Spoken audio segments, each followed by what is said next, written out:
Future Vision Study Center, Salem.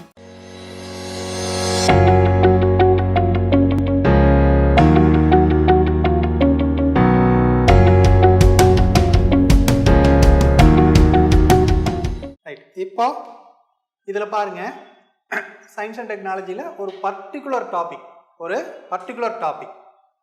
அந்த டாப்பிக்கை technology ஓரியன்டாக வரக்கூடிய டாப்பிக்கை நாம் எப்படி அப்ரோச் பண்ணோம் அப்படிங்கிறது இதில் நான் வந்து உங்களுக்கு எக்ஸ்பிளைன் பண்ணியிருக்கிறேன். இது ஸ்கிப் பண்ணாமல் பாருங்கள்.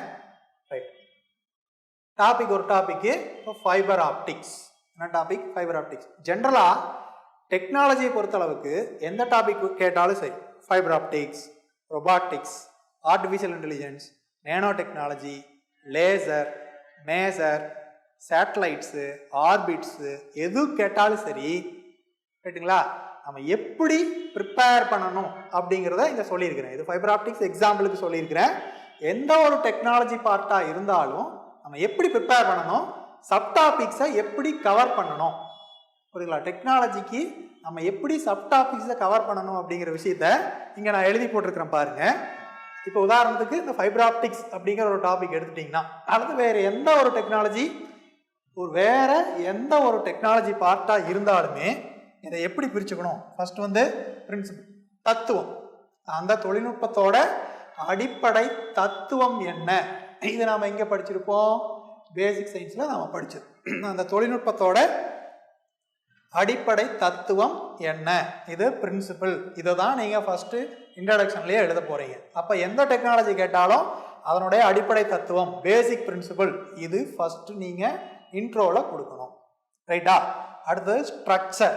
இப்போ ஃபைபர் ஆப்டிக்ஸ் அப்படின்னா அந்த ஃபைபர் ஆப்டிக் கேபிளோட ஸ்ட்ரக்சர், அந்த கேபிள் எப்படி இருக்கும், அதில் என்னென்னவெல்லாம் இருக்குது அப்படிங்கிறது வந்து ஸ்ட்ரக்சரில் கொடுக்க போகிறோம். என்னென்ன பார்ட்ஸ் இருக்குது அப்படிங்கிறத வந்து நம்ம ஸ்ட்ரக்சரில் சொல்ல போகிறோம். அடுத்தது அட்வான்டேஜஸ், அந்த டெக்னாலஜியோட அட்வான்டேஜஸ், நன்மைகள் என்ன அப்படிங்கிறது. அடுத்தது அப்ளிகேஷன்ஸ், அந்த டெக்னாலஜியை எங்கெங்கெல்லாம் யூஸ் பண்ணுறோம். இப்போ நேனோ டெக்னாலஜி அப்படின்னா அந்த டெக்னாலஜியோட பிரின்சிபல், கான்செப்ட்ஸ் என்னென்ன டெக்னிக்கை யூஸ் பண்ணுறோம், ரைட்டுங்களா, அதில் ஸ்ட்ரக்சர் வராது. இப்போ டாபிக்ஸ் தகுந்த மாதிரி கொஞ்சம் வேரி ஆகும். இப்போ நேனோ டெக்னாலஜியில் ஸ்ட்ரக்சர்னு அது போட முடியாது, பட் இங்கே ஃபைபர் ஆப்டிக் எடுத்துருக்கிறதுனால இங்கே ஸ்ட்ரக்சர்னு போட்டிருக்கிறேன். புரிஞ்சுதுங்களா? அப்போ பிரின்சிபல், ஸ்ட்ரக்சர் இருந்ததுன்னா ஸ்ட்ரக்சர் இல்லைன்னா அதனுடைய டெக்னாலஜிக்கு அப்புறம் அதனுடைய அட்வான்டேஜஸ், நன்மைகள், அப்புறம் அப்ளிகேஷன், அதனுடைய பயன்பாடுகள், நம்ம எங்கெல்லாம் அந்த நேனோ டெக்னாலஜியை எங்கே பயன்படுத்துகிறோம், லேசர்ஸை எங்கே யூஸ் பண்ணுறோம் அப்படிங்கிறது வந்து அப்ளிகேஷன்ஸ். இதோட முடிக்காமல் கடைசியில் பாருங்க, இந்த இந்தியன் சினாரியோ, இந்தியாவில் தற்போதைய அந்த தொழில்நுட்பத்தின் நிலை, இது இந்தியன் சினாரியோ, இது கம்பல்சரி கொடுக்கணும். ரைட்டுங்களா? இது கொடுத்தீங்கன்னா தான் மார்க் நாம் நிறையா ஸ்கோர் பண்ண முடியும். இது வரைக்கும் ஓகே, நம்ம படிச்சுக்கலாம். இந்த இந்தியன் சினாரியோ அப்படிங்கிறதும் நம்ம டெக்னாலஜியில் படிக்க போகணும், சேர்த்தி தான் படிக்கணும். எந்த ஒரு டெக்னாலஜி படிச்சிங்கனாலும் இந்தியாவில் அந்த தொழில்நுட்பத்தின் தற்போதைய நிலை என்ன அப்படிங்கிறதையும் சேர்த்தி சொல்லணும். அப்போ எந்த வருஷம் ஃபைபர் ஆப்டிக் அப்படின்னா, ஃபைபர் ஆப்டிக் வந்து எப்போ இந்தியாவில் அறிமுகப்படுத்தினாங்க, என்ன பர்பஸ்க்காக கொண்டு வந்தாங்க, எந்த வருஷம் கொண்டு வந்தாங்க, தற்போதைய நிலை என்ன, அதுக்கு வந்து கவர்மெண்ட் வந்து என்னென்ன ரிசர்ச் சென்டர்ஸ் எல்லாம் வச்சிருக்கிறாங்க அப்படிங்கிற விஷயத்த வந்து இந்த இந்தியன் சினாரியோவில் நாம் கொடுப்போம். புரியுதுங்களா? அப்போ அதையும் சேர்த்து படிக்கணும். இதில் வந்து உங்களுக்கு மார்க் எப்படி நீங்கள் அதிகமாக ஸ்கோர் பண்ண முடியும் அப்படின்னா, ஏதாவது ஒரு டெக்னாலஜி நியூஸ் பேப்பரில் கரண்ட் அஃபேர்ஸில் வரும் இல்லையா, நியூஸ் பேப்பரில் படிக்கிற விஷயத்த, ஏதாவது இப்போ லேசர் டெக்னாலஜினா லேசரில் எங்காவது அப்ளிகேஷன் ஏதாவது நியூஸ் பேப்பரில் படிச்சிருந்தீங்கன்னா அதை கொண்டாந்து இங்கே சேர்த்திக்குங்க, அதை கொண்டாந்து இந்த இந்தியன் சினாரியோவில் சேர்த்திக்குங்க. புரியுதுங்களா? அப்போ இப்படி தான் நீங்கள் பிரித்து படிக்கணும் ஒரு டெக்னாலஜி பார்ட்டை. அப்போ தான் நம்ம ஃபுல் மார்க் வாங்க முடியும். புரியுதுங்களா? நிறைய ஸ்கோர் பண்ணுறதுக்கான வாய்ப்பு எப்படின்னா, நீங்கள் இப்படி பிரித்து படிச்சிங்கன்னா மட்டும்தான் பண்ண முடியும். பிரின்சிபல், தத்துவம் எழுதணும், ஸ்ட்ரக்சர் இருந்ததுன்னா ஸ்ட்ரக்சர், அப்புறம் அட்வான்டேஜஸ், அப்புறம் அப்ளிகேஷன்ஸ், அப்புறம் இந்தியன் சினாரியோ, தத்துவம், அமைப்பு, நன்மைகள், பயன்பாடுகள், இந்தியாவில் தற்போதைய நிலை, இதை சேர்த்து எழுதுனீங்க. இப்படி பிரித்து நீங்கள் வந்து கவர் பண்ணணும். 10 மார்க்கில் கேட்டாலும் சரி, 15 மார்க்கில் கேட்டாலும் சரி, 150 வார்த்தைகளுக்கும் எழுத தெரியணும், 250 வார்த்தைகளுக்கும் எழுத தெரியணும். புரியுதுங்களா? இப்போ 150 வார்த்தைகளுக்கும் 250 வார்த்தைகளுக்கு என்ன வித்தியாசம்? அட்வான்டேஜஸ்லையும் அப்ளிகேஷன்லையும் கொஞ்சம் குறைச்சிப்பீங்க. தத்துவம் கம்பல்சரி எழுதணும், ஸ்ட்ரக்சர் கம்பல்சரி, ரெண்டுக்கும் காமன் தான். ரைட்டா? 10 மார்க்குக்கு எழுதுறப்போ அப்ளிகேஷன் ஒரு 2 குறைங்க, அட்வான்டேஜஸ் 2 குறைங்க.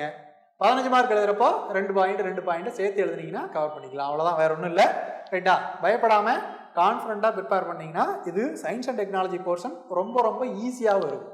ரைட்? இப்போ நம்ம பர்டிகுலர் எக்ஸாம்பிளுக்கு right about fibre optics technology in India ஒரு 15 மார்க் கேள்வியில் இந்த கேள்வியை கேட்குறான்னு வச்சு எடுத்துக்காட்டு. Right about fibre optics technology in India அப்படின்னு கொஸ்டின் கேட்டுறான். இப்போ நம்ம ஆல்ரெடி நம்ம பிரித்து எழுதுன மாதிரி தான் நம்ம எழுத போகிறோம். ஃபர்ஸ்ட் பிரின்சிபல், அப்புறம் structure, advantages, application, Indian scenario. ரைட்டுங்களா? இப்படி தான் பிரிக்க போகிறோம். ரைட்? இது 250 வார்த்தைகளை நாம் எழுதணும். உங்களுக்கு வந்து 3 பேஜ் வந்து உங்களுக்கு இடம் கொடுத்துருப்பாங்க. இதில் வந்து உங்களுக்கு ஆன்சர் ஷீட்டில் அவனே கொஷின் நம்பர் போட்டு கொஷின் டைப் பண்ணி 3 பேஜ் இடம் விட்டுருப்பாங்க. அந்த 3 பேஜில் நாம் எழுத போகிறோம். புரியுதுங்களா? ரைட்.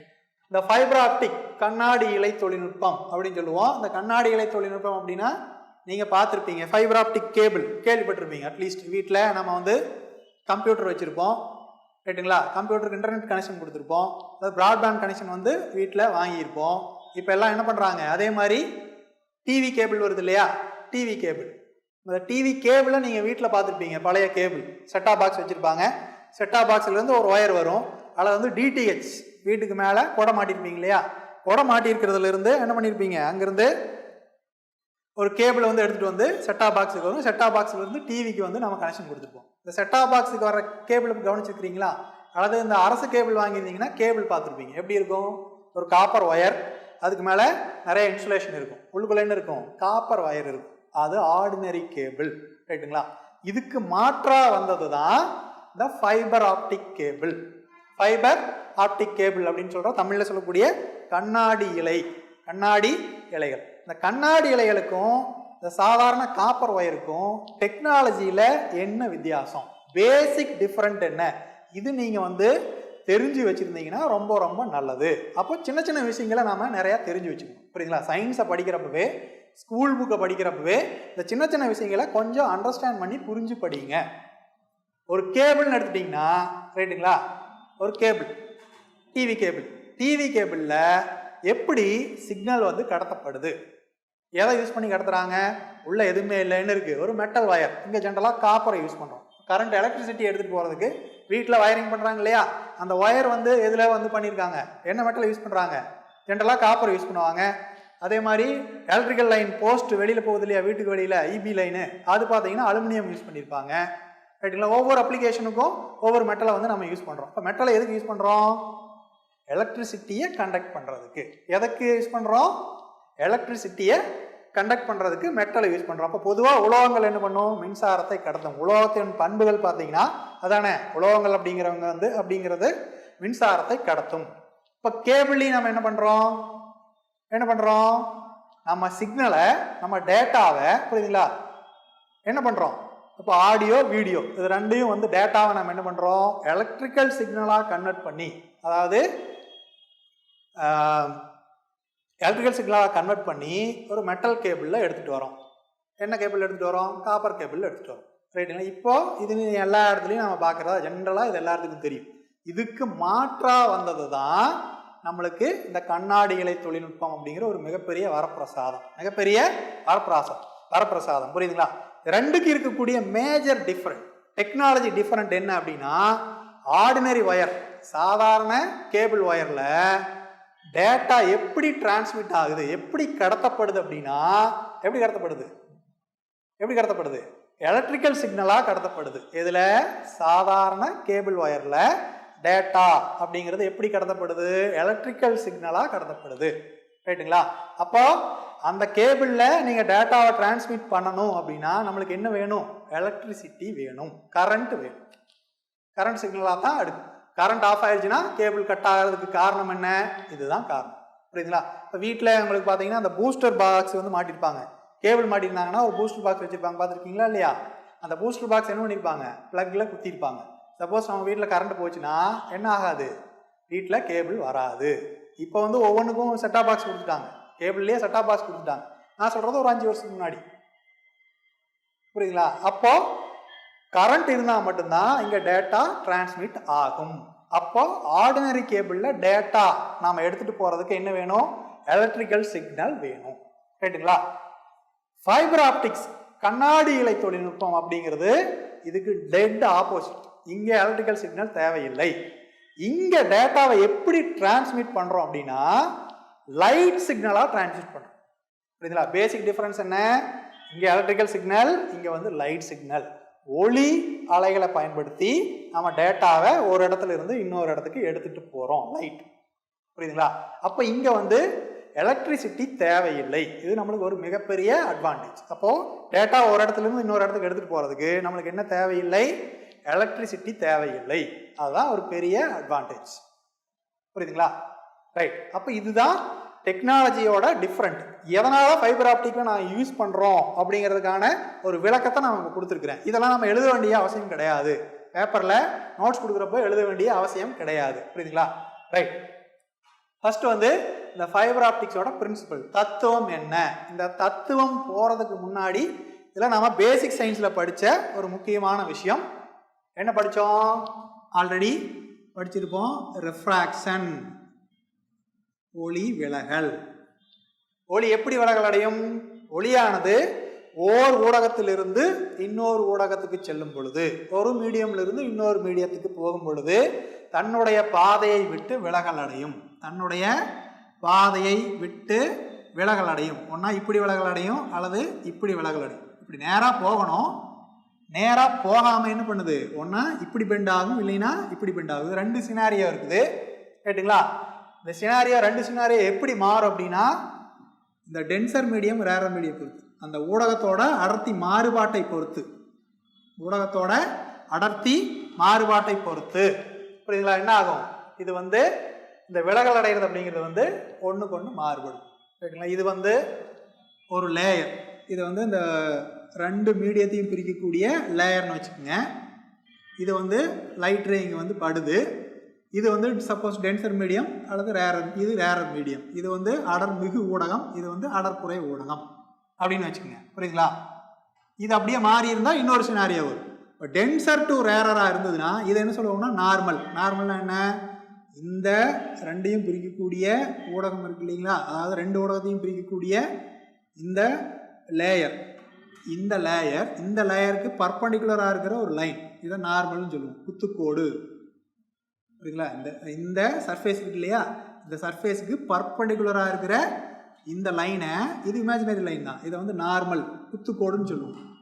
புரியுதுங்களா? ஜென்ரலா ஒளி வந்து அடர்மிகு ஊடகத்திலிருந்து அடர்குறை ஊடகத்தை நோக்கி வரும் பொழுது, அடர்மிகுலிருந்து அடர்குறை, கேட்டுங்களா?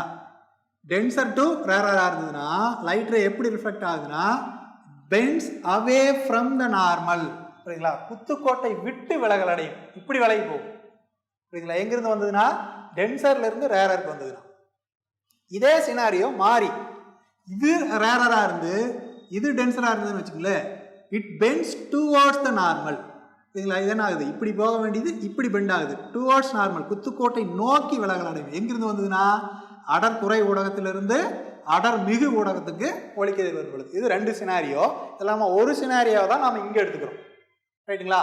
அதுதான் என்ன கான்செப்ட் அப்படின்னா டோட்டல் இன்டர்னல் ரிஃப்ளெக்ஷன். இங்க ரிஃப்ளெக்ஷன் அப்படிங்கிற பேர் வந்தாலுமே இந்த ப்ராப்பர்ட்டி எதுல வருது? ரெஃப்ராக்ஷனுக்கு கீழே வருது. ரெஃப்ராக்ஷனுக்கு கீழே வருது. புரியுதுங்களா? இது வந்து எதிரொலிப்பு, முழு அக எதிரொலிப்பு அப்படின்னு சொல்லி தமிழ்ல சொல்லுவோம். பட் எதிரொலிப்புன்னு வந்தாலுமே இந்த பண்பானது எதுக்கு கீழே வரும்னா ஒளி விலகல் அப்படிங்கிற பண்புக்கு கீழே தான் இது வரும். புரியுதுங்களா? அப்ப இங்க பாருங்க, இது வந்து மீடியம், இது வந்து டென்சர் மீடியம், இது வந்து ரேரர் மீடியம். இது அடர்மிகு ஊடகம், இது அடர்குறை ஊடகம். ஒளிக்கதிர் வந்து இங்க படுது, இது வந்து குத்துக்கோடு. இது எப்படி விலகல் அடையும்? அடர்மிகிலிருந்து அடர்குறைனா bends away from the normal, குத்துக்கோட்டை விட்டு விலகல் அடையும். ஆனா குத்துக்கோட்டை விட்டு விலகல் அடையில இது என்ன ஆகுது? திரும்ப டென்சர் மீடியத்துக்கு உள்ளேயே போயிருது. டென்சர் மீடியத்துக்கு உள்ளேயே போயிருது. இதுக்கு ஒரு சினாரியா இருக்குது. இந்த ஸ்பெஷல் கேட்டகரி தான் நம்ம என்ன சொல்றோம்னா டோட்டல் இன்டர்னல் ரிஃப்ளெக்ஷன், முழு அக எதிரொலிப்பு அப்படின்னு சொல்லி சொல்லுவோம். அப்போ முழு அக எதிரொலிப்பு நடக்கணும் அப்படின்னா நம்மளுக்கு ரெண்டு விஷயம் வேணும், ரெண்டு கண்டிஷன் இருக்கு. ஒன்று வந்து டென்சர் மீடியம் டு ரேரர் மீடியமா இருக்கணும். ஒளிக்கதிர் எங்கிருந்து எங்க வரணும்? அடர் மிகு ஊடகத்திலிருந்து அடர் குறை ஊடகத்தை நோக்கி ஒளிக்கதிர் வர வேண்டும். அதுதான் முதல் கண்டிஷன். என்ன நடக்கணும்னா முழு அக எதிரொலிப்பு நடக்கணும் அப்படின்னா ஒளிக்கதிர் எங்கிருந்து எங்க வரணும்? டென்சர்ல இருந்து ரேரருக்கு வரணும். இது ஃபர்ஸ்ட் கண்டிஷன். ரைட்டுங்களா? ரைட். இப்போ இங்க பாருங்க, இது குத்துக்கோடு, இது வந்து படுகதிர், இது வந்து விலகுகதிர். இது நம்ம ஏற்கனவே படிச்சிருப்போம். Ray of incident, ray of refraction, reflection, refraction. ரைட்டுங்களா? ரைட். இந்த குத்துக்கோட்டுக்கும் படுகதிருக்கும் இடையே உள்ள கோணம் இது ஆங்கிள் ஆஃப் இன்சிடென்ட் சொல்லுவோம், படுகோணம். இது வந்து விலகு கோணம் அல்லது எதிரொலிப்பு கோணம் அப்படின்னு சொல்லி சொல்லுவோம், ஆர். ரைட். இப்போ இதுல என்ன பண்றீங்க? ஜென்ரலா எப்படி விலகல் அடையும்? குத்துக்கோட்டை விட்டு விலகல் அடையும், டென்சர் டு ரேரர் தான். புரியுங்களா? சப்போஸ் நீங்க இந்த படுகோணத்தோட மதிப்பை இன்க்ரீஸ் பண்ணிட்டே வரீங்க. எதை இன்க்ரீஸ் பண்ணிட்டு வரீங்க? இந்த படுகோணங்கிறது என்ன? Angle of incident, I. ஐயோட வேல்யூ இன்க்ரீஸ் பண்ணிட்டே வரீங்க, கொஞ்சம் கொஞ்சமா இன்க்ரீஸ் பண்ணிட்டே வரீங்க. அதாவது இந்த ஆங்கிளை மாத்திட்டே வரீங்க. இங்கிருந்து இங்கே வரதை இதை தள்ளி கொண்டு வரீங்க. இந்த சோர்ஸை, லைட் சோர்ஸ் இந்த பக்கம் தள்ளி கொண்டு வரீங்க. அப்போ இங்கே வருது, இந்த ஐ கோணம் அதிகமாகிட்டே இருக்கு இல்லையா? அப்போ ஐ கோணம் அதிகமாக என்னாங்கன்னா இந்த விலகு கோணம் ஆங்கிள் ஆஃப் ரிஃப்ளெக்ஷன் வந்து அதிகமாகிட்டே இருக்கும். ஒரு பர்டிகுலர் ஆங்கிளில் இந்த ஒரு பர்டிகுலர் ஐக்கு வந்து ஒரு பர்டிகுலர் வேல்யூ இருக்கீல, இங்கிருந்து கொஞ்சம் கொஞ்சமாக தள்ளி தள்ளி போயிட்டே இருக்கிற இந்த விலகு கதிர் என்ன ஆகும்னா திடீர்னு இந்த மீடியத்தோட சென்டரில் பாருங்க, ரேரர் மீடியத்துக்கும் டென்சர் மீடியத்துக்கு இடையில இருக்கிற லேயர் இருக்கு இல்லையா, அந்த லேயர் வழியாகவே பாஸ் ஆயிரும். அதாவது இந்த நார்மலுக்கு பர்பெண்டிகுலராக பாஸ் ஆகும். இல்லை டென்சர் மீடியத்துலையும் போகாமல் லேயர் மீடியத்துலையும் போகாமல் அந்த ரெண்டு மீடியத்தையும் செப்பரேட் பண்ணுற லேயர் வழியாக இந்த லைட் ரே, ரெஃப்ராக்டட் ரே வந்து பாஸ் ஆகும். புரியுங்களா? அந்த சினாரியாவை நம்ம என்ன சொல்லுவோம்னா, அப்போ இந்த ஐ, இந்த ஆங்கிள் ஆஃப் இன்சிடென்ட் இருக்கு இல்லையா, அதை நம்ம என்ன சொல்லுவோம்னா சின்னு சொல்லுவோம். என்ன சொல்லுவோம்? சி. சி அப்படிங்கிறது கிரிட்டிக்கல் ஆங்கிள் அப்படின்னு சொல்லி இங்கிலீஷில் சொல்லுவோம். தமிழில் மாறுநிலை கோணம். இதுவும் ஸ்கூல் புக்லேயே நம்ம படிச்சது. கிரிட்டிக்கல் ஆங்கிள், மாறுநிலை கோணம். அப்போ டென்சர் மீடியத்திலிருந்து ரேரர் மீடியத்துக்கு வரணும். அப்போ இன்சிடென்ட் ரே, படுகதிர் வந்து இந்த மாறுநிலை கோணத்துக்கு சமமாக இருக்கும் பொழுது விலகு கதிர் என்ன ஆகும்னா ரேரர் மீடியத்துக்கும் போகாமல் டென்சர் மீடியத்துக்கும் போகாமல் இன்பிட்வீனில் போயிடும். அப்போ என்ன ஆகும்? இந்த நார்மலுக்கு பர்பெண்டிகுலராக வந்து ரெஃப்ராக்டட் ரே வந்து பாஸ் ஆகும். ரைட்டுங்களா? அதை வந்து அந்த ஆங்கிளை ஐ இஸ் ஈக்குவல் டு சியாக இருக்கணும். ஐ இஸ் ஈக்குவல் டு சியாக இருக்கல மாறுநிலை கோணம். இன்னும் நீங்கள் ஆங்கிள் இன்க்ரீஸ் பண்ணுறீங்க, அப்போ ஐ கிரேட்டர் தேன் சி. படுகோணத்தின் மதிப்பு மாறுநிலை கோணத்தின் மதிப்பை விட அதிகமாகும் பொழுது என்ன ஆகுனா இந்த கரெக்டாக இந்த லேயரில் பாஸ் ஆன ரிஃப்ளெக்டட் ரே என்ன ஆகுனா ரேரர் மீடியத்துக்கும் போகாமல் என்ன ஆகும்? திரும்ப டென்சர் மீடியத்துக்குள்ளேயே ரிஃப்ளெக்ட் ஆகும். புரியுதுங்களா? திரும்ப டென்சர் மீடியத்துக்குள்ளேயே ரிஃப்ளெக்ட் ஆகும். இதைத்தான் நம்ம என்ன சொல்கிறோம்? டோட்டல் இன்டர்னல் ரிஃப்ளெக்ஷன், முழு அக எதிரொலிப்பு அப்படிங்கிறத சொல்கிறோம். இந்த தத்துவத்தை தான் நம்ம ஃபைபர் ஆப்டிக்கோட தத்துவத்தில் நம்ம யூஸ் பண்ண போகிறோம். புரியுதுங்களா? அப்போ என்ன ஆகுதுன்னு பாருங்க, இந்த முழு அக எதிரொலிப்பு நடக்கணும் அப்படின்னா நம்மளுக்கு ரெண்டு கண்டிஷன் தேவை. ஒன்று, ஒளிக்கதிர் அடர்மிகு ஊடகத்திலிருந்து அடர்குறை ஊடகத்தை நோக்கி செல்ல வேண்டும், tensor to rarer, first condition. ரெண்டாவது கண்டிஷன், ஐ கிரேட்டர் தேன் சி, படுகோணத்தின் மதிப்பு மாறுநிலை கோணத்தின் மதிப்பை விட அதிகமாக இருக்க வேண்டும். அப்படி இருந்துச்சுன்னா ஒளிக்கதிர் அடர்குறை ஊடகத்துக்கு செல்லாமல் ரேரர் மீடியத்துக்கு போகாம டென்சர் மீடியத்துக்குள்ளேயே மீண்டும் எதிரொலிக்கப்படும். இது டோட்டல் இன்டர்னல் ரிஃப்ளெக்ஷன். இந்த தத்துவம் தான் நம்ம ஃபைபர் ஆப்டிக்ல யூஸ் பண்றோம். இது நம்ம ஸ்கூல் புக்லயே படிச்சிருப்போம். டோட்டல் இன்டர்னல் ரிஃப்ளெக்ஷன் அப்படிங்கிறது ஸ்கூல் புக்லயே நாம படிச்சிருக்கிறோம். புரியுங்களா? இதில் ஒன்றும் கன்ஃபியூஸ் ஆகிறதுக்கு ஒன்றும் வாய்ப்பு இல்லை. அப்போ பிரின்சிபல் எழுதியில இதை நீங்க அப்படியே எழுதிக்கலாம். ரைட்டுங்களா? இது பிரின்சிபல் முடிஞ்சது. அடுத்தது பாருங்க, ஸ்ட்ரக்சர். ஒரு ஃபைபர் ஆப்டிக் கேபிளோட ஸ்ட்ரக்சர். ஃபைபர் ஆப்டிக் கேபிளோட ஸ்ட்ரக்சர். கேபிள் அப்படிங்கிறது இது வந்து ஜென்ரலாக நான் போட்டிருக்கிறேன். இங்கே பாருங்க, லைட் ரே எப்படி பாஸ் ஆகுன்னு பாருங்க. அப்போ இதுக்குள்ளேயே என்ன ஆகுது? மறுபடியும் ரிஃப்ளெக்ட் ஆகிட்டு போயிட்டே இருக்கு. அப்போ கிலோமீட்டர் கணக்கில், ஆயிரக்கணக்கான கிலோமீட்டர் கணக்கில் எவ்வளோ தூரத்துக்கு வேணாலும் என்ன ஆகும்? லைட் ரே வந்து பாஸ் ஆகி இப்படி உள்ளுக்குள்ளேயே ரிஃப்ளெக்ட் ஆகி போயிட்டே இருக்கு. அந்த உள்ளுக்குள்ளேயே ரிஃப்ளெக்ட் ஆக வைக்கிற வேலையை தான் இந்த ஃபைபர் ஆப்டிக் கேபிள் வந்து செய்யுது. புரியுதுங்களா? அப்போ ஸ்ட்ரக்சர் பாருங்க, இந்த குறுக்கு வெட்டு தோற்றம், இதை இப்படி கேபிளை கட் பண்ணி வச்சிருக்கணும். புரியுதுங்களா?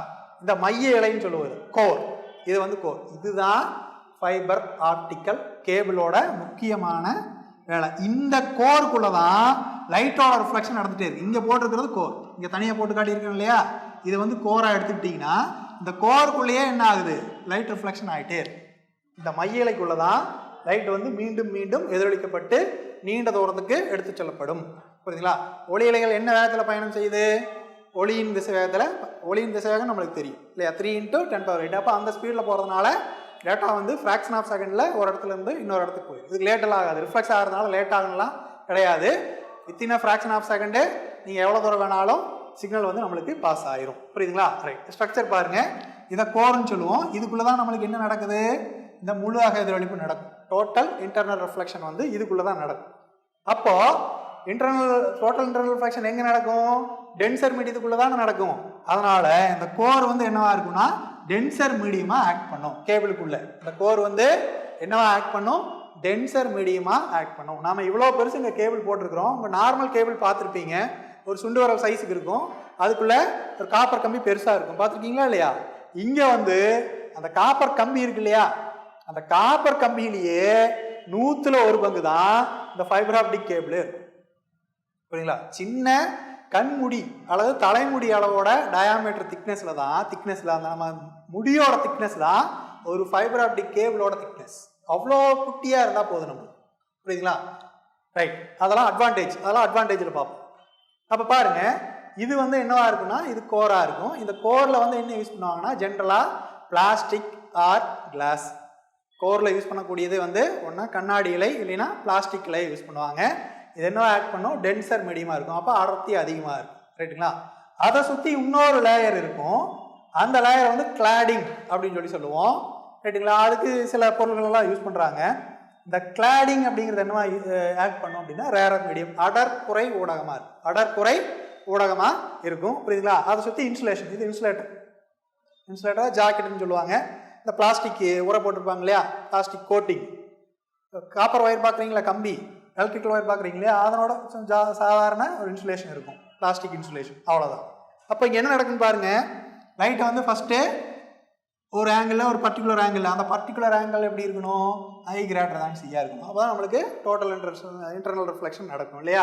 அப்போ உள்ளுக்குள்ளேயே என்ன ஆகுது? ஒரு பர்டிகுலர் ஆங்கிளில் லைட் ரேவை வந்து சென்ட் பண்ணுறாங்க. அது உள்ளுக்குள்ளேயே இந்த கோருக்குள்ளேயே என்ன ஆகுது? இது ரேரர் மீடியமாக இருக்கிறதுனால, இது டென்சர் மீடியமாக இருக்கிறதுனால, I > C இருக்கிறதுனால இதுக்குள்ளேயே வந்து டோட்டல் இன்டர்னல் ரிஃப்ளெக்ஷன் நடந்து இது வந்து கிளாடிங், இது வெளியில் இருக்கும். இது வந்து கிளாடிங்கு இல்லை, இதுக்கு மேலே இன்சுலேஷன் இருக்கும். அப்போ இது லைட் இங்கே கிளாடிங் போகாமல், ரேரர் மீடியம் போகாமல் டென்சர் மீடியத்திலே மறுபடியும் என்ன ஆகும்? மீண்டும் மீண்டும் ரிஃப்ளெக்ஷன் ஆகிட்டே இருக்கும். இதுதான் வந்து ஃபைபர் ஆப்டிக்கோட டெக்னாலஜி. ஸ்ட்ரக்சர் இது, அந்த கேபிளோட ஸ்ட்ரக்சர் இப்படி தான் இருக்கும். புரியுதுங்களா? இதில் வந்து single mode fibre, multi mode ஃபைபர்னு சொல்லுவாங்க. சிங்கிள் மோடு ஃபைபர்னால் ஒரே ஒரு லைட் சிக்னல் மட்டும் எடுத்துகிட்டு போவாங்க. ஒவ்வொரு லைட்டுக்கும் ஒரு பர்டிகுலர் வேவ் லென்த் இருக்குது.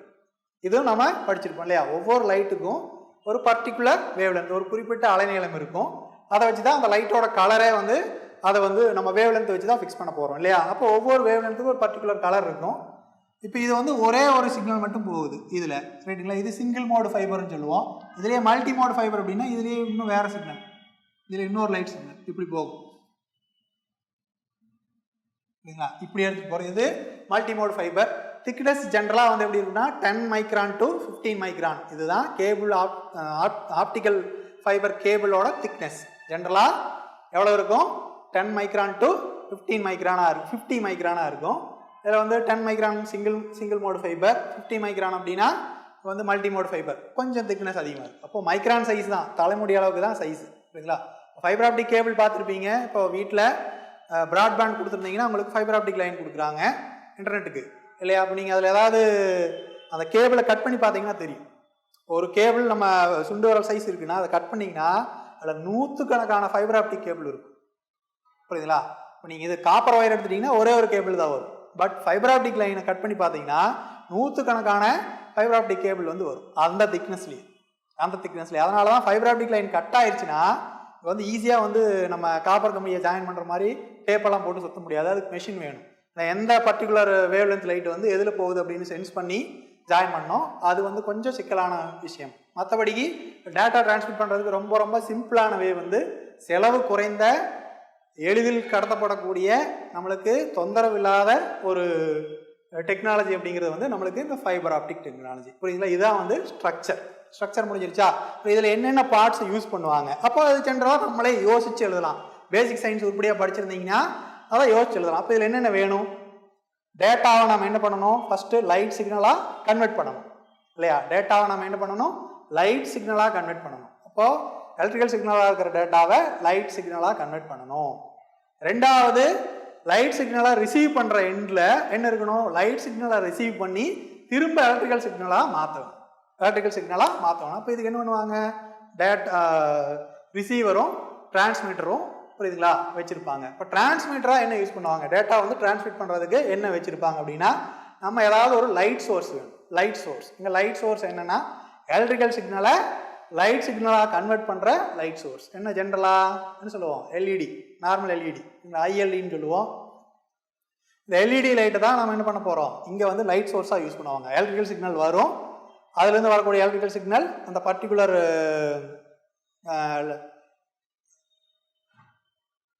ஒரு பர்டிகுலர் எல்இடி லைட்டில் பட்டு ஒரு பர்டிகுலர் வேவ் லென்த்தில் என்ன ஆகும்? உங்களுக்கு வந்து டேட்டா டிரான்ஸ்மிட் ஆகும். ரிசீவ் பண்ணுற இடத்துல வந்து ஃபோட்டோ டிடெக்டார் இருக்கும். ஃபோட்டோ டிடெக்டார், ஒளி உணரிகள்னு சொல்லுவோம். அது என்ன பண்ணும்? லைட் சிக்னலை திரும்ப எலக்ட்ரிக்கல் சிக்னலாக கன்வெர்ட் பண்ணும். ஃபோட்டோ டிடெக்டார்ஸ் புரியுதுங்களா? இந்த சோலார் செல் பார்த்துருப்பீங்க, சூரிய மின்கலம் இல்லை? அங்கே என்ன பண்ணுது? சூரியன்லேருந்து வரக்கூடிய ஒளியை நம்ம எலக்ட்ரிக்கல் சிக்னலாக கன்வெர்ட் பண்ணுறோம் இல்லையா? அது மேசிவ் சைஸ். இங்கே வந்து ஃபோட்டோ டிடெக்டார் அப்படிங்கிறது சின்ன மைன்யூட் லைட்டை வந்து என்ன பண்ணுவோம்? திரும்ப எலக்ட்ரிக்கல் சிக்னலாக கன்வெர்ட் பண்ணி கொடுக்கும். நம்ம திரும்ப நம்ம டேட்டாவை அதிலிருந்து நாம் ரெக்கவர் பண்ணுறோம். இதுதான் ஃபைபர் ஆப்டிக் டெக்னாலஜியோட மெயின் வந்து பார்ட்ஸ் புரியுதுங்களா? ஒரு பக்கம் ஒரு எண்டில் என்ன இருக்கும்? லைட் சோர்ஸ் இருக்கும், இன்னொரு எண்டில் என்ன இருக்கும்? ரிசீவர் இருக்கும். அவ்வளோதான். ஒயர் வந்து எடுத்துகிட்டு போகும். இந்த பெரிய அட்வான்டேஜ் என்ன அப்படின்னா, உங்களுக்கு வந்து எலக்ட்ரிசிட்டி தேவையில்லை. கன்வென்ஷனல் கேபிளுக்கும் இதுக்கும் மெயின் டிஃப்ரென்ஸ் என்ன? ஒன்று, எலக்ட்ரிசிட்டி தேவையில்லை, பெரிய ப்ளஸ் பாயிண்ட் ரைட்டுங்களா? இதுக்கு எலக்ட்ரிசிட்டி தேவையில்லை. இப்போ உங்களுக்கு அந்த பூஸ்டர் பாக்ஸ் வச்சுருப்பாங்க, அங்கங்கே அந்த கேபிள் வச்சுருந்தீங்கன்னா பார்த்துருப்பீங்க, ஒரு 100 மீட்டர் 300 மீட்டருக்கு ஒரு தடவை ஒரு பூஸ்டர் பாக்ஸ். ஏன் அப்படின்னா, எலக்ட்ரிசிட்டியில் நீங்கள் டேட்டாவை எடுத்துகிட்டு போகையில், எலக்ட்ரிக்கல் சிக்னலாக டேட்டாவை எடுத்துகிட்டு போகையில் நம்மளுக்கு என்ன நடக்கும் அப்படின்னா, சிக்னல் லாஸ் இருக்கும். டியூ டு எந்த ஒரு மெட்டல் எடுத்துகிட்டு போனீங்கனாலும் சிக்னல் லாஸ், எலக்ட்ரிசிட்டி எடுத்துகிட்டு போனீங்கன்னா சிக்னல் லாஸ் இருக்கும். ஒய்? ஏன்? உலோகங்களில் மின் தடை அப்படின்னு சொல்லி இருக்கும், ரெசிஸ்டன்ஸ் இருக்கு இல்லையா?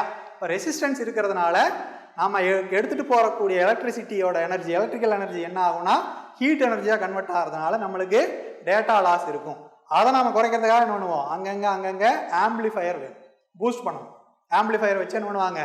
பூஸ்ட் பண்ணணும், சிக்னலை பூஸ்ட் பண்ணி கொடுத்துட்டே இருக்கும் ரைட்டுங்களா? இது ஒரு பெரிய டிஸ்அட்வான்டேஜ் எதில்?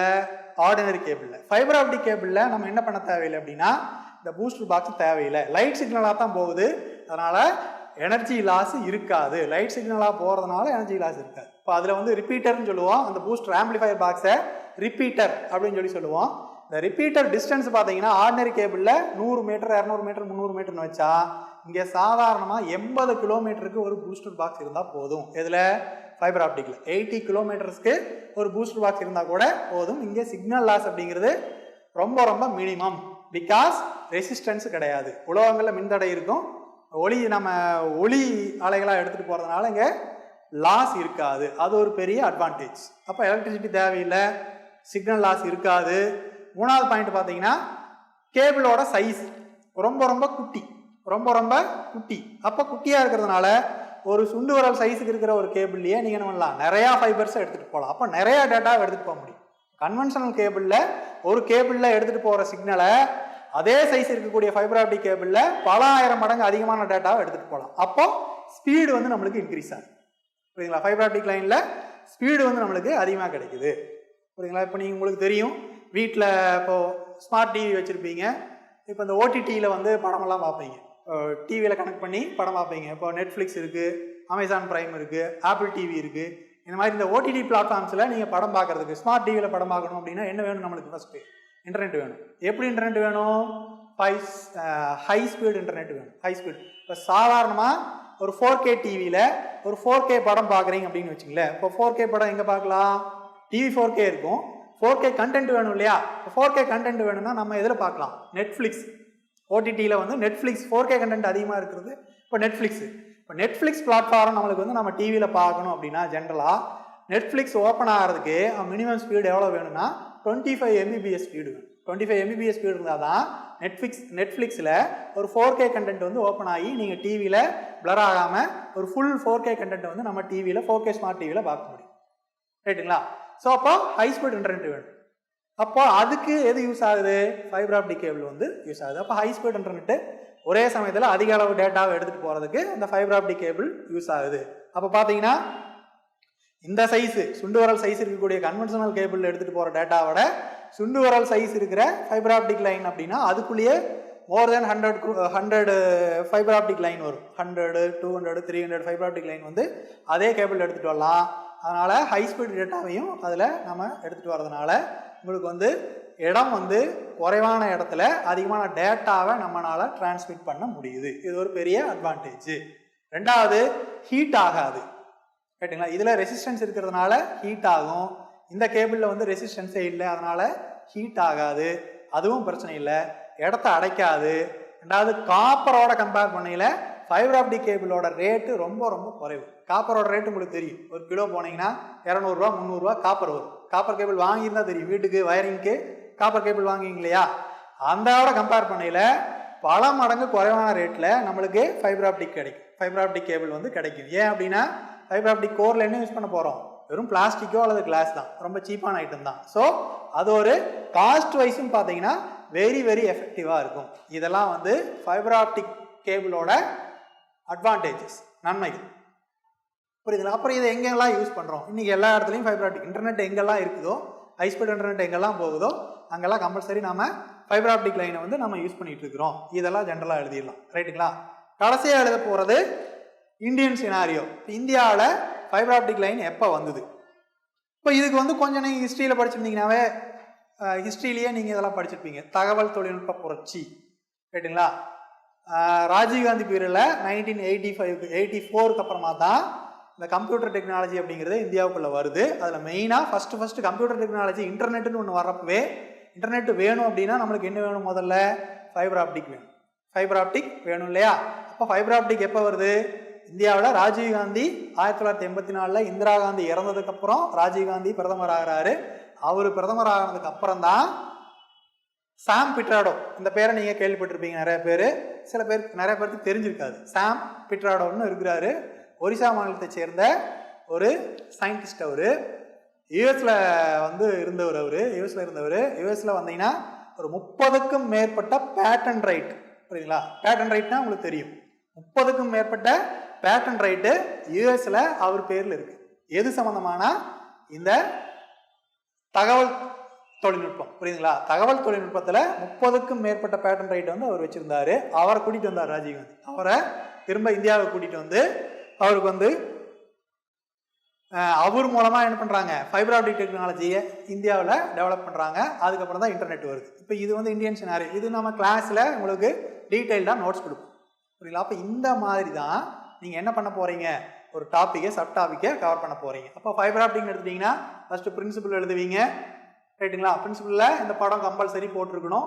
அதில் டோட்டல் இன்டர்னல் ரிஃப்ளெக்ஷன் அப்படிங்கிற வார்த்தை கம்பல்சரி அதில் இருக்கணும். அதுக்கப்புறம் ஸ்ட்ரக்சர், இந்த கேபிளோட ஸ்ட்ரக்சர், அதில் இந்த சிங்கிள் மோடு ஃபைபர் மோடு நம்ம காட்டிக்கலாம். அப்புறம் அதனோட திக்னஸ் எவ்வளவு, 10 மைக்ரான் டு 50 மைக்ரான் வந்து திக்னஸ் இருக்கும், அதை சொல்லிக்கலாம். அதுக்கப்புறம் அதனுடைய அட்வான்டேஜஸ், நன்மைகள் சொல்லலாம், அப்ளிகேஷன், அப்புறம் இந்தியன் சினாரியோ, இந்தியாவில் ஃபைபர் ஆப்டிக் தொழில்நுட்பம் எப்போ வந்தது, அப்புறம் என்னென்ன பண்ணினாங்க, இப்போ கரண்ட் லெவலில் என்ன பண்ணிட்டு இருக்கிறாங்க அப்படிங்கிறது வந்து கரண்ட் அஃபேர்ஸோட சேர்த்து நோட்ஸில் இருக்கணும். இதுதான் ஒரு 15 மார்க்குக்கான கண்டென்ட். புரியுதுங்களா? எல்லாமே பாயிண்ட்ஸாக எங்கேயுமே பேராகிராஃப் ரைட்டிங் போகக்கூடாது. பிரின்சிபல் மட்டும் ஒரு பேராகிராஃப் மாதிரி ஒரு 3 லைன் 4 லைன் மட்டும் பிரின்சிபல் மட்டும் வரும். மீது எல்லாமே பாயிண்ட்ஸாக அழகாக படம் போட்டு நீங்கள் மெயின்ஸில் எழுதணும். இன்னொன்று, படம் போடுறது எல்லாமே வந்து ஒரே ஒரு பேனா தான் யூஸ் பண்ணணும். மெயின்ஸை பொறுத்தளவுக்கு உங்களுக்கு அந்த இன்ஸ்ட்ரக்ஷன்லாம் உங்களுக்கு வந்து இங்கே ஃபஸ்ட்டு டெஸ்ட் ஆரம்பிக்கிறதுலேருந்து உங்களுக்கு முன்னாடியே நாங்கள் இன்ஸ்ட்ரக்ஷன் கொடுத்துருவோம். ஒரு பேப்பரில் கண்டென்ட்டை எப்படி எழுதணும், எவ்வளோ பாயிண்ட்ஸ் கொடுக்கணும், அதில் வந்து பாயிண்ட்ஸ் எப்படி பிரித்து கொடுக்கணும், அதில் இந்த ஏரோ மார்க் போடுறது, இந்த ஜென்ரல் இன்ஸ்ட்ரக்ஷன், ரைட்டிங் இன்ஸ்ட்ரக்ஷன் இருக்கும். அது எல்லாமே இங்கே வந்து கிளியராக உங்களுக்கு வந்து கிளியர் கட்டாக சொல்லிடுவோம். டெஸ்ட் எழுதுறதுக்கு முன்னாடியே டெஸ்ட்டு நீங்கள் எழுதி முடிச்சோடனே அடுத்த 2 நாள்லையோ 3 நாள்லையோ உங்களுக்கு வேல்யூஷன் முடிச்சு என்ன ஆகும்னா உங்களுக்கு வந்து பேப்பரை நாங்களே திருப்ப உங்கள் கையில் கொடுத்து ஒவ்வொருத்தரும் இண்டிவிஜுவலாக நாங்கள் என்ன பண்ணுவோம், அனாலிசிஸ் கொடுப்போம். பேப்பர்லேயே மென்ஷன் பண்ணியிருப்போம். அது மட்டும் இல்லாமல் இப்போ பர்சனலாக வந்து நாங்கள் உங்களுக்கு அட்வைஸ் பண்ணுவோம். என்ன தப்பு பண்ணியிருக்கீங்க, இதில் என்ன சேர்த்தணும், என்ன வந்து நீக்கணும், எது கண்டென்ட் அதிகம், எது கண்டென்ட் குறைவு அப்படிங்கிற விஷயத்தை முதற்கொண்டு எல்லாமே நாங்கள் இங்கே சப்ஜெக்ட் வைஸ் ஒவ்வொரு ஃபேக்கல்ட்டியும் தனித்தனியாக கொடுத்துருவாங்க. மெயின்ஸில் வந்து மெயினாக பேப்பர் இவாலுவேஷன் அப்படிங்கிறது ரொம்ப ரொம்ப முக்கியம். கிளாஸ் எடுக்கிறது ஒரு மேட்டரே கிடையாது. கிளாஸு எடுக்கிறது ஒரு மேட்டர் கிடையாது. நீங்கள் டெஸ்ட்டு எழுதுறதும் பேப்பரை கம்ப்ளீட் பண்ணுறதும், இந்த பேப்பரை கம்ப்ளீட் பண்ணதுக்கப்புறம் நாங்கள் வேல்யூஷன் பண்ணி அதை திருப்பி கொடுத்து உங்களுக்கு அனாலிசிஸ் கொடுக்குறதும் ரொம்ப ரொம்ப முக்கியம். அதை இங்கே நாங்கள் ரொம்ப சிறப்பாக பண்ணுவோம். புரியுது? இது ஒரு டெமோ தான். ஒரு ஃபைபர் ஆப்டிக் டெக்னாலஜி அப்படின்னா இது ஒரு டெமோ தான் கொடுத்துருக்கோம். புரியுங்களா? இந்த மாதிரி ஒவ்வொரு டெக்னாலஜி பார்ட்டும் இங்கே கிளாஸில் கம்பல்சரி தமிழ்லையும் இப்போ எப்படி எக்ஸ்பிளைன் பண்ணணும், தமிழ்லையும் இங்கிலீஷ்லையும் எக்ஸ்பிளைன் பண்ணோம் இல்லையா, பைலிங்குவலில் எக்ஸ்ப்ளனேஷன் இருக்கும். நோட்ஸ் உங்களுக்கு இண்டிவிஜுவலாக தனித்தனியாக தமிழ்லையும் கொடுப்போம், இங்கிலீஷ்லையும் கொடுப்போம். இப்படி தான் கிளாஸ் போகும். சரிங்களா? கிளாஸுக்கு பொறுத்தளவுக்கு ஃபீஸ் ஸ்ட்ரக்சர் எல்லாமே வந்து சார் சொல்லிடுவார். எவ்வளோ ஃபீஸ் வாங்குறாங்க, யார் ஃபேக்கல்ட்டி, எல்லாமே உங்களுக்கு வந்து டீட்டெயிலாக சொல்லிடுவாங்க. டெஸ்ட்டு எவ்வளோ டெஸ்ட் கண்டக்ட் பண்ண போகிறாங்க, இப்போது உங்களுக்கு இந்த போன பழைய ரிசல்ட்ஸ் எப்படி, இப்போ நம்ம கொடுக்குற கொஷின்ஸில் வந்து எப்படி வந்து நம்மளுக்கு மெயின்ஸில் கேள்விகளாக கன்வெர்ட் ஆகுது, நம்ம கொடுக்குற நோட்ஸ்லேருந்து எவ்வளோ கேள்விகள் நம்மளுக்கு வந்திருக்கு அப்படிங்கிறது முதற்கொண்டு அனாலிசிஸ் இருக்குது. புரியுதுங்களா? ஸோ பெரிய சயின்ஸ் அண்ட் டெக்னாலஜி அப்படிங்கிறது ஒரு பெரிய டாப்பிக்காக தெரிஞ்சாலும் இதில் வந்து நீங்கள் கரெக்டாக துல்லியமாக ஸ்மார்ட் ஒர்க் பண்ணிங்கன்னா அதிக மார்க் ஸ்கோர் பண்ணுறதுக்கான வாய்ப்புகள் இதில் நிறையா இருக்குது. மார்க் அதிகமாக மற்ற டாப்பிக்கை மற்ற சப்ஜெக்டை கம்பேர் பண்ணுறப்போ சயின்ஸ் அண்ட் டெக்னாலஜி கொஞ்சம் மார்க் அதிகமாக வாங்குறதுக்கான வாய்ப்புகள் இருக்குது. ஆனால் சயின்ஸ் அண்ட் டெக்னாலஜியில் மார்க் குறைக்க முடியாது. சரிங்களா? நீங்கள் சோசியல் இஷ்யூ எழுதுறீங்க, இப்போ வேலையின்மை அப்படின்னு எழுதுறீங்கன்னு வச்சுக்கல, அன்எம்ப்ளாய்மெண்ட் வந்து யார் வேணாலும் எழுதலாம். படித்தவன், படிக்காதவன், ஆர்ட்ஸ் குரூப்பில் இருந்து வந்தவன், சயின்ஸ் குரூப்பில் இருந்து வந்தவன், யார் வந்தாலுமே, ஒரு இன்ஜினியரிங் பேக்ரவுண்ட் இருக்கிறவன் யார் இருந்தாலுமே இந்த அன்எம்ப்ளாய்மெண்ட் வேலையின்மை அப்படிங்கிறது ஒரு சோஷியல் இஷ்யூவில் வருது. சோஷியல் இஷ்யூ யார் வேணாலும் எழுதலாம். வேலையின்மைனா என்ன, அதற்கான காரணங்கள் என்ன, இது ஜென்ரலாக எல்லாருமே எழுத முடியும். சரிங்களா? யார் வேணாலும் எழுதலாம். பட் ஃபைபர் ஆப்டிக் டெக்னாலஜி அப்படின்னு வரப்ப இப்போ இங்கே சயின்ஸ் அண்ட் டெக்னாலஜி படிச்சிருக்கிறவன், சயின்ஸில் ஒரு பேசிக் நாலேஜ் இருக்கிறவன் தான் இதை டச் பண்ணுவான். புரியுதுங்களா? இப்போ இதில் கண்டென்ட் தெரிஞ்சால் தான் மார்க் போடுவாங்க. தப்பாக இதில் கொடுக்க முடியாது. வேலையின்மைக்கு எது வேணாலும் நீங்கள் வந்து வேலிட் பாயிண்ட்டாக நாளை போடலாம். மக்கள் தொகை பெருக்கம் கண்டிப்பாக ஒரு காரணமாக தான் இருக்கும் இல்லையா? அப்போது அந்த மாதிரி இருக்கிற விஷயத்தில் வந்து ஒரு அரை மார்க் 1 மார்க் குறையாக தான் போடுவாங்க ஜென்ரல் டாபிக் சோசியல் இஷ்யூ பொறுத்தளவு. ஆனால் சயின்ஸ் அண்ட் டெக்கு கண்டென்ட் இருந்ததுன்னா 15 மார்க்னா 12 மார்க் வாங்குவதற்கான வாய்ப்புகள் அதிகம். புரியுதுங்களா? ஸோ சயின்ஸ் அண்ட் டெக்னாலஜிக்கு முக்கியத்துவம் கொடுங்க. இங்கே எங்கள் இன்ஸ்டியூட்டை பொறுத்தளவுக்கு சயின்ஸ் அண்ட் டெக்னாலஜிக்கு ரொம்ப நிறையா இம்பார்ட்டன்ஸ் கொடுப்போம். நோட்ஸு பக்கா நோட்ஸாக இருக்கும். நீங்கள் நோட்ஸ் எல்லாம் இங்கே வந்து பார்க்கலாம். பழைய ஆன்சர் ஷீட்டை நாங்கள் போன பேட்சில் வந்து கொடுத்த கொஷின் பேப்பர்ஸு, அதே மாதிரி ஆன்சர் ஷீட்ஸு எல்லாமே உங்கள் பார்வைக்கு நாங்கள் இங்கே வச்சுருப்போம். நீங்கள் வந்து உங்கள் பேப்பரோட, உங்கள் டெஸ்ட் பேப்பரை அவங்க பேப்பரோட அல்லது போஸ்டிங் போனவங்களோட பேப்பர்லாம் இங்கே இருக்கும். நீங்கள் வந்து எடுத்து பார்த்தீங்கன்னாவே உங்களுக்கு ஒரு ஐடியா கிடைக்கும். சரிங்களா? ஸோ மெயின்ஸுக்கு வந்து எந்த கவலையும் இல்லாமல் ஜாயின் பண்ணுங்கள். மைண்டை ஃப்ரெஷ்ஷாக வச்சுக்கங்க. பேசிக் சயின்ஸ் ரொம்ப முக்கியம். ப்ரிலிம்ஸை முடிஞ்ச அடுத்த நாள்லேருந்து நீங்கள் வந்து மெயின்ஸ் ப்ரிப்பரேஷன் ஸ்டார்ட் பண்ணணும். ரிசல்ட் வந்தால் பார்த்துக்கலான்னு இருக்கக்கூடாது. புரியுதுங்களா? ஸோ பெட்டர் வே நான் சொன்ன மாதிரி ஃபாலோ பண்ணுங்கள். சயின்ஸ் அண்ட் டெக்னாலஜியை எந்த பயமும் இல்லாமல் ஈஸியாக நாம் ஹேண்டில் பண்ணலாம். இது எக்ஸாம்பிளுக்கு ஒரு டாபிக் வந்து இன்னைக்கு கொடுத்துருக்கு. Okay, thank you.